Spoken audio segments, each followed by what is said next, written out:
देखिए, सबसे पहली बात तो ये है कि संभल की चंडोसी की जो जामा मस्जिद है वो कोई 50 साल 100 साल नहीं बल्कि 200-250 साल पुरानी मस्जिद है, उससे ज्यादा है।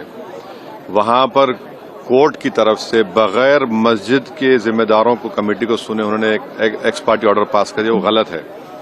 दूसरा यह है कि एक बार तो आपने गलत ऑर्डर दिया, सर्वे हो गया, दूसरा सर्वे जब किया आपने किसी को इत्तला नहीं दी।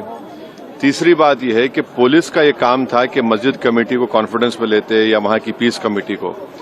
चौथी बात यह है कि जो सर्वे करने लोग आ रहे हैं वो प्रोवोकेटिव स्लोगन्स लगा कर आ रहे हैं, वो वीडियो उसका है, पब्लिक डोमेन में है।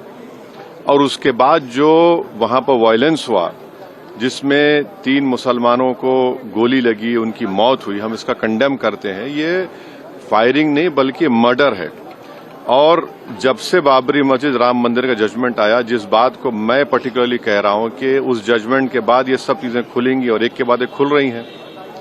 एएसआई प्रोटेक्टेड मॉन्यूमेंट सब बातें कर रहे हैं, क्या एएसआई के कानून में नहीं है कि आप उसका रिलीजियस नेचर चेंज नहीं, कैरेक्टर चेंज नहीं कर सकते? किस बुनियाद पे कर रहे हैं ये? और आप किस बुनियाद पर अपने फेथ को दूसरों पे थोपेंगे? भाई, कानून कोई चीज है ही नहीं है। जिस दिन कोर्ट में सुनवाई होती है उसी दिन ऑर्डर हो जाता है, उस दिन सर्वे भी हो जाता है। ये तो 1948 में ऐसे ही हुआ था बाबरी मस्जिद में। तो ये जो फायरिंग हुई है ये फायरिंग नहीं है, मर्डर है।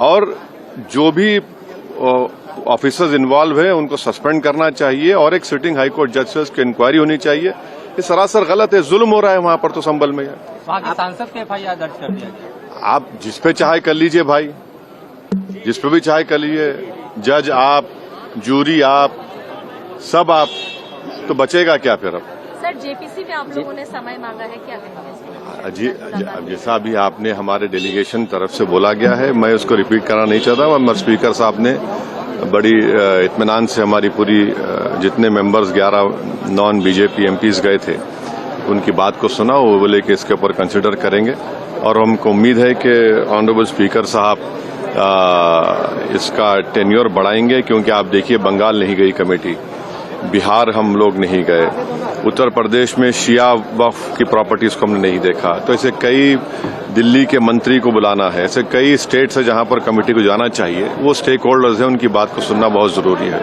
सर, वक्फ बोर्ड अमेंडमेंट बिल को लेकर आप क्या सोचते हैं? क्योंकि लगातार सरकार की तरफ से यही कहा गया कि जो मुस्लिम है, जनता है, उनके हित में है, मुसलमान जो है उनके अभी ये कानून बना नहीं। आप देख लिए संभल में क्या हो गया है। अभी ये कानून बना नहीं है। आप देख रहे हैं कि हर जगह पे बोल दिया जा रहा है कि नहीं, ये यहाँ पर 500 साल पहले मस्जिद नहीं थी। इस बिल में ये बिल आर्टिकल 26 का वायलेट करता है। ये संविधान के फंडामेंटल राइट का 26 का ग्रेव वायलेशन है।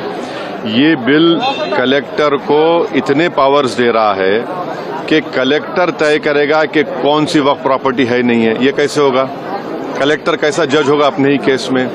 तीसरा, आप किस बुनियाद पर इस बिल में आप नॉन मुस्लिम को मेंबर बना रहे हैं? जितने धर्म की बुनियाद पर, चाहे वो हिंदू धर्म के एंडोमेंट बोर्ड्स हो, चाहे दिल्ली का एसजीपीसी हो या उसका एक्ट हो, या क्रिश्चियंस के जो भी उनके धर्म के संस्थान हैं, वहां पर तो कोई उसी धर्म का आदमी मेंबर बनता है।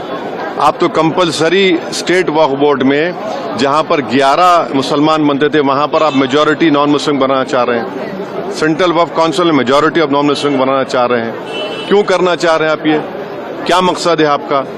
कलेक्टर को इतना पावर दे रहे हैं। तो ये आर्टिकल 26 का ग्रेव वायलेशन है और इसीलिए वक्फ को बचाने के लिए नहीं लाया जा रहा है। ये वक्फ को खत्म करने के लिए, और वक्फ बोर्ड को सिर्फ एक पोस्ट ऑफिस बना के रखना चाह रहे हैं। तो जो वक्फ की प्रॉपर्टी है वो गवर्नमेंट की दी भी नहीं है, इसको मुसलमानों की गाड़े खून की कमाई है, तो आप उसको छीनना चाह रहे हैं। और उतना ही मकसद है सरकार का। आप देख रहे हैं